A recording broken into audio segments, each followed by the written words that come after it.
صوت الصحافة، نبض الخبر.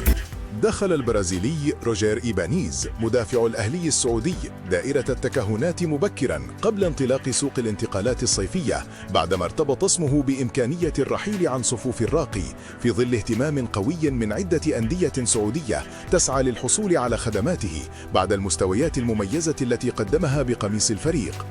ويعد إيبانيز أحد أهم الركائز الأساسية في صفوف الأهلي، والتي يعتمد عليها المدير الفني الألماني ماتياس يايسلا منذ أصوله في صيف 2023.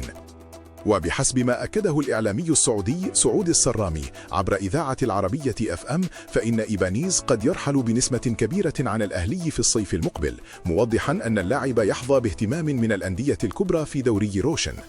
وأوضح السرامي أن على الأهلي التحرك من أجل الحفاظ على إيبانيز الذي يعد ركيزة أساسية في المشروع الفني. وينتهي عقد إيبانيز مع الأهلي في صيف 2027 وسط تقارير تشير إلى أن الراقي سبق وأن أجرى محادثات التجديد، ولكنه لم يتوصل لأي اتفاق. صوت الصحافة، نبض الخبر.